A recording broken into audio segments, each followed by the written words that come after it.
ശബരിമലയിലെ സ്വർണ്ണക്കൊള്ള ഓരോ ദിവസവും പുതിയ പുതിയ വെളിപ്പെടുത്തലാണ് വരുന്നത്. ഇപ്പം മഹേഷ് മോഹനൻ, അതായത് ശബരിമലയിലെ മറ്റൊരു തന്ത്രിയും കൂടെ ഈ SITക്ക് മുമ്പിൽ ചില വെളിപ്പെടുത്തലുകൾ നടത്തിയിട്ടുണ്ട്.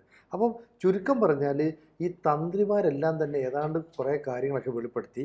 ഈ മേൽശാന്തിമാർക്കും ചില ഉത്തരവാദിത്തങ്ങളൊക്കെ ഉണ്ടെന്ന് SIT വിവരങ്ങൾ പുറത്തു വരുന്നു. പക്ഷേ പല കാര്യങ്ങളും പുറത്തേക്ക് വരുന്നില്ലെങ്കിലും SITയുടെ നീക്കം എന്ന് പറയുന്നത് ഞെട്ടിപ്പിക്കുന്ന രീതിയിലല്ലേ മുന്നോട്ട് പോകുന്നത്? ഞെട്ടിപ്പിക്കുന്ന രീതിയിലാണ് മുന്നോട്ട് പോകുന്നത്. ഇപ്പം നമ്മൾ ഇതിനകത്ത് എനിക്ക് അറിവ് ശരിയാണോ എന്നറിയത്തില്ല. തന്ത്രിയെ ഒന്ന് തടവി അങ്ങ് വിട്ടാലോ എന്നുള്ള രീതിയിലേക്ക് കാര്യങ്ങൾ പോകുന്നുണ്ട്. ഇനി തന്ത്രിയെ അറസ്റ്റ് ചെയ്താലേ ബ്രാഹ്മണ ശാപം വല്ലതും വരുമോ എന്നുള്ളത് പേടിച്ചോ വല്ലോ ആണെന്ന് എനിക്കറിയില്ല. മാത്രമല്ല ഇപ്പൊ 2 പേരെയും, അച്ഛനെയും മകനെയും ഏതാണ്ട് SIT വളരെ കൃത്യമായിട്ട് ചോദ്യം ചെയ്തിരിക്കുന്നു. അതിനകത്ത് നിന്ന് അറിയാം ഈ വരുന്നവരെല്ലാം ഭക്തരാണല്ലോ പുള്ളിയുടെ മുമ്പിൽ. അതാണിപ്പോ പറഞ്ഞേക്കുന്നത്. ഉണ്ണികൃഷ്ണൻ പോറ്റിയെ അറിയാമോ? അറിയാം, പുള്ളി ഭക്തനാണല്ലോ. ഈ ഭക്തൻ അവിടുന്ന് ഗോവർദ്ധൻ ആ സ്വർണ്ണം ഉരുക്കി വിറ്റ ജ്വല്ലറി പിന്നെ അറിയാം, പുള്ളി ഭക്തനല്ലേ. അതുപോലെ ആ ലാബ് ബാംഗ്ലൂരിലെ അവിടെ വെച്ച് ഈ സ്വർണം ഉരുക്കുന്നതിന് വേണ്ടി കാര്യങ്ങളൊക്കെ ചെയ്ത ആ ലാബ് ഉടമയെ അറിയാം. പിന്നെ അത് അയ്യപ്പ ഭക്തനല്ലേ. എല്ലാരും പിന്നെ എല്ലാരും ഇവിടെ വരും. ശബരിമല പിന്നെ മിക്കാറുള്ളവരൊക്കെ വരുമല്ലോ. കാരണം ശബരിമല വലിയ മഹാക്ഷേത്രമായതുകൊണ്ട് ലോകത്തിന്റെ പല സ്ഥലങ്ങളിൽ നിന്നും ആൾക്കാർ വരുന്നുണ്ടല്ലോ. മാത്രമല്ല ഇത്തരത്തിലുള്ള ആൾക്കാർ സ്ഥിരമായിട്ട് ശബരിമലയിൽ വന്നല്ലേ മതിയാകത്തുള്ളൂ. കാരണം ശബരിമല ഭഗവാനെ തൊഴുതിട്ടാണല്ലോ. കള്ളനാങ്കി ഈ വിഗ്രഹം എടുക്കുന്നതിന് മുമ്പ് അവന്റെ പണി അതായൊന്നും പറയത്തില്ല. അതുകൊണ്ട് ശാസ്ത്രീയമായിട്ട് നമ്മളൊരു കാര്യം പറയും. വിഗ്രഹം എടുക്കുന്നതിന് മുമ്പ് പോക്കറ്റിലിരിക്കുന്ന ചില്ലറ പൈസ സാപ്പിട്ട് വെച്ചിട്ട് ഭഗവാനെ ഞാൻ കൊണ്ടുപോവാനേ എന്ന് പറഞ്ഞൊരു വിഗ്രഹം എടുത്തിട്ടൊക്കെ പോകും. അപ്പൊ ഭഗവാന് അവന്റെ പണി അതല്ലേ, അവൻ കൊണ്ടുപോയി. ഞാൻ ഇവിടാന്നോ ഇരിക്കുന്നേ അല്ല, ഈ പണിയാ ഇവരും ചെയ്യുന്നേ. മനസ്സിലായിട്ടുണ്ടോ? അപ്പൊ ഇദ്ദേഹത്തിന് എല്ലാത്തിനകത്തും നമ്മൾ ഈ തന്ത്രികൾ പറയുന്ന പോലെ സ്വാമിയെ ശരണയ്യപ്പ കഴിഞ്ഞിട്ട് ആ കാര്യം പറയുന്ന അവസാനം സ്വാമിയെ ശരണയ്യപ്പ ഉണ്ടല്ലോ. അപ്പൊ ഇതിനകത്തുണ്ട്. അപ്പൊ ഇതിനകത്ത് ഈ കൊള്ളയ്ക്കകത്ത് നമ്മൾ അന്നും ചോദിക്കുന്ന ഇന്നും ചോദിക്കുന്ന ഒരു ചോദ്യം എന്ന് പറഞ്ഞാൽ ഇതിനകത്ത് ഇദ്ദേഹത്തിന്റെ വ്യക്തത വരുത്തിയിട്ട് എല്ലാ കാര്യങ്ങളും ചെയ്യാൻ പറ്റത്തുള്ളൂ. എല്ലാ നിയമങ്ങളും എല്ലാ പഴുതുകൾക്കും അപ്പുറം നിയമം ഒന്നും, അല്ലെങ്കിൽ ഭരണഘടനാപരമായിട്ടുള്ള നിയമമോ മറ്റു കാര്യങ്ങളോ മറിച്ച് കാര്യങ്ങളോ ഒന്നും ഇല്ലാത്തൊരു സംവിധാനമാണല്ലോ ഈ ആചാരത്തിന്റെ നിയമങ്ങൾ എന്ന് പറഞ്ഞാൽ. അത് തീരുമാനിക്കാൻ പറ്റുന്ന ഇവർ മാത്രമാണല്ലോ. അപ്പൊ ഇതിനകത്ത് ഈ ആചാരത്തിന്റെ ഭാഗമായിട്ട് അവിടുത്തെ എല്ലാ മുതലിനും അധികാരമുള്ളവനും എന്ത് വേണമെന്നും പൂജ എങ്ങനെ വേണമെന്നും ഏത് രീതിയിലാകണമെന്നും ഒക്കെ തീരുമാനമെടുക്കാൻ സാധിക്കുന്നിടത്ത് ഇയാൾ തന്നെ പറഞ്ഞിട്ടുള്ളത് പലപ്പോഴും ഇതിനകത്ത് പല കാര്യങ്ങളും ഭഗവാന്റെ സാന്നിധ്യത്തിലുള്ള കാര്യങ്ങൾ അവിടെ വെച്ച് തന്നെ കൈകാര്യം ചെയ്യണം, പുറത്തു കൊണ്ടുപോകാൻ പാടില്ല, അശുദ്ധമാകും എന്നൊക്കെ പറയുന്നിടത്തല്ലേ ഇദ്ദേഹം സ്വർണം എന്ന് പറയുന്ന പാളിയുടെ കീഴിൽ ഈ പറയുന്ന ചെമ്പെന്ന് വളരെ കൃത്യമായിട്ട് എഴുതിയെടുത്ത് ആ ഗൂഢാലോചനയുടെ ഭാഗത്ത് ഒപ്പിട്ടില്ലേ. പിന്നെ ഇതിപ്പം ഞാൻ ചോദിച്ചിട്ട് SITക്ക് അത് മനസ്സിലാകത്തില്ലേ? അത് ഞാൻ അറിയാതെ ഒപ്പിട്ടതാണ്, അല്ലെങ്കിൽ പറഞ്ഞുകൊണ്ട് ഒപ്പിട്ടതാണ്, എന്നെ തെറ്റിദ്ധരിപ്പിച്ചു. അപ്പോൾ അങ്ങനൊന്നും പറഞ്ഞിട്ട് കാര്യമില്ല. അപ്പൊ അത് ഒരുപക്ഷെ വെളിയിൽ വരാതെയും വെളിയിൽ വരുത്താതെയും ഒരു സുപ്രഭാതത്തെ തന്ത്രി അകത്ത് പോകുന്ന ഒരു അവസ്ഥയിലേക്ക് വരുമോ? മാത്രമല്ല ഇതിനകത്ത് ഇവർ നമ്മൾ പോലും നിസ്സാരമായിട്ടാണ് കാണുന്നത്. നമ്മൾ ചോട്ടുതൊഴിലാളി അല്ലെങ്കിൽ ഇതിനെ പാളി ഇളക്കിക്കൊണ്ട് പോകുന്നതിന് ഇടനിലക്കാരനായിട്ട് നിൽക്കുന്നതിന് തന്ത്രി ഉപയോഗിക്കുന്നു പറയുന്ന ഉണ്ണികൃഷ്ണൻ പോറ്റിയ ഇന്നലെ കോൺഗ്രസിന്റെ അല്ലെങ്കിൽ ഇന്ത്യ കണ്ടതിൽ വെച്ച് ഇപ്പോഴും ഏറ്റവും വലിയ സമന്നതായ നേതാവിന്റെ കൂടെ നിൽക്കുക, ഭാര്യയും കൂടെ സോണിയാഗാന്ധിയുടെ കൂടെ. ഇവിടുത്തെ പ്രധാനപ്പെട്ട കോൺഗ്രസ് MP-മാരുടെ ഒക്കെ കൂടെ അവരാ നിൽക്കുന്നത്. അപ്പൊ ഇതിനകത്ത് മന്ത്രി ഉണ്ണികൃഷ്ണൻ പോറ്റി ഒരു ഇമെയിൽ കൊടുത്തു കഴിഞ്ഞാൽ മന്ത്രി ഉടനെ ഓർഡർ ഇടുക. ആരാ? ദേവസ്വം മന്ത്രി. അപ്പൊ ഇയാൾ ആരാപ്പാ? അപ്പൊ ഈ ഉണ്ണികൃഷ്ണൻ പോറ്റിക്ക് ഈ സാധനം ഇവിടുന്ന് ഇളക്കി ചുമ്മിക്കൊണ്ട് പോകുന്നതിനപ്പുറം കാർട്ടലിനെ കണ്ടുപിടിക്കുകയും ആ കാർട്ടലുമായിട്ട് പോലും ഒരുപക്ഷെ ബന്ധമുണ്ടാക്കുന്നതിന് വേണ്ടിയാണല്ലോ ഈ സോണിയാഗാന്ധിയും അല്ലെങ്കിൽ അതേ വലിപ്പത്തിലുള്ള MP-മാരും അതേ വലിപ്പത്തിലുള്ള മന്ത്രിമാരും ഒക്കെ ആയിട്ട് ഉണ്ണികൃഷ്ണൻ പോറ്റിക്ക് ബന്ധമുള്ളപ്പോൾ ഉണ്ണികൃഷ്ണൻ പോറ്റിയെ 2007 അവിടെ കൊണ്ടുവന്നതും, അല്ലെങ്കിൽ ഇതുപോലെ ഇദ്ദേഹം താന്ത്രികം നടത്തിക്കൊണ്ടിരുന്നത് ഇദ്ദേഹം പല അമ്പലം ബാംഗ്ലൂരിൽ താന്ത്രികം നടത്തിക്കൊണ്ടിരുന്ന അമ്പലത്തിൽ നിന്ന് ഇയാളെ ഇവിടെ ഷിഫ്റ്റ് ചെയ്യണമെങ്കിൽ ഈ തന്ത്രിക്കിനകത്ത് പങ്കുണ്ടോ? ബാംഗ്ലൂരിൽ നിന്ന് തന്ത്രി എന്തിനെ ഉണ്ണികൃഷ്ണൻ പോറ്റി ഇവിടെ കൊണ്ടുവന്ന് പ്രതിഷ്ഠിച്ചു? അയാൾക്ക് ബാംഗ്ലൂരിൽ എവിടെയെങ്കിലും ഇരുന്നാൽ പോരായിരുന്നു? അല്ല, ഇവിടെ കൊണ്ടുവന്ന് ഇത്രയും കാലമായിട്ട് ഉണ്ണികൃഷ്ണൻ പോറ്റി അവിടെ വന്നല്ലോ. അപ്പൊ ഉണ്ണികൃഷ്ണൻ പോറ്റി അവിടെ നിൽക്കുന്നതിന് വേണ്ടി ആരുടെയും സഹായമില്ല, നിൽക്കാൻ പറ്റത്തില്ലല്ലോ. ദേവസ്വം ബോർഡ് ഉദ്യോഗസ്ഥനൊന്നും ആണെന്ന് എനിക്ക് തോന്നില്ല. ആണോ? അല്ല, ഒരു പരികർമ്മി. പരികർമ്മിയുടെ റോളാ പുള്ളിക്കുള്ളത്. പക്ഷെ പരികർമ്മിയുടെ റോള് പുള്ളിക്കുണ്ടെങ്കിലും പുള്ളി എവിടൊക്കെയാ കയറിച്ചെന്ന മന്ത്രിമന്ദിരങ്ങളിലാണ്, സോണിയാഗാന്ധിയുടെ വസതിയിലാണ്, ദേവസ്വം ബോർഡ് പ്രസിഡന്റ് അറിയാതെ അദ്ദേഹത്തിന്റെ VIP റൂമുകൾ ഉപയോഗിക്കുന്നു, അദ്ദേഹത്തിന്റെ ആനുകൂല്യങ്ങൾ കൈപ്പറ്റുന്നു. ഇതുപോലെ എല്ലാ മേഖലയിലും ഇങ്ങനെ വിസ്തരിച്ച് അല്ലെങ്കിൽ വിരഹിച്ച് നിൽക്കുന്ന ഒരാളെന്ന് പറയുമ്പോൾ അതിനകത്തുണ്ട്.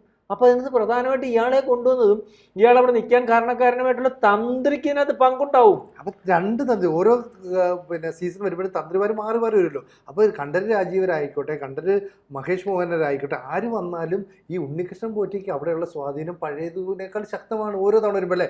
ദേവസ്വം ബോർഡ് പ്രസിഡന്റിന്റെ മുമ്പിൽ വലിയ സ്വാധീനം, മന്ത്രിയുടെ മുമ്പിൽ സ്വാധീനം, ഇപ്പുറത്തെ തന്ത്രിമാരുടെ മുമ്പിൽ. അപ്പൊ തന്ത്രിമാര് പറയുന്നുണ്ട് ഞങ്ങൾക്കറിയാം ഉണ്ണികൃഷ്ണൻ പോറ്റി. അപ്പൊ തന്ത്രിമാരുടെയൊക്കെ ബിനാമി തന്നെയാണെന്നുള്ള സംശയത്തെ ഊട്ടി ഉറപ്പിക്കുകയല്ലേ ഇത്. ഉറപ്പായിട്ടും തന്ത്രിമാരുടെ ബിനാമി എന്ന് പറഞ്ഞാൽ നേരത്തെ ഇന്നലെ വന്ന വാർത്ത കണ്ടില്ലായിരുന്നു. അവിടെ ഈ സ്പോൺസർഷിപ്പിന് വേണ്ടി പ്രത്യേക ഒരു സ്പോൺസർഷിപ്പ് കണ്ടെത്തുന്നതിന് വേണ്ടി അമ്പലങ്ങളിൽ ഇവിടെ അതിന് പ്രത്യേക ഒരു ഉദ്യോഗസ്ഥനുണ്ട്. ആ സ്പോൺസർഷിപ്പിൽ വരുന്ന ആൾക്കാരെ ബന്ധപ്പെടുത്തി കൊടുക്കുന്ന ഉണ്ണികൃഷ്ണൻ ആൾക്കാരുമായിട്ട് ബന്ധമുണ്ടാക്കാൻ ഉണ്ണികൃഷ്ണൻ പോറ്റിയാണ് തന്ത്രി ഉപയോഗിച്ചിരുന്നത്. ഈ സ്പോൺസർഷിപ്പിന് വരുന്നതിന് തന്ത്രിക്ക് എന്തോടെ കാര്യം അല്ലേ? നമുക്ക് അല്ല ചോദിക്കുക, ഇയാൾക്ക് എന്തോ അവിടെ സ്പോൺസർഷിപ്പിന് വരുന്നതിനകത്ത് കാര്യം?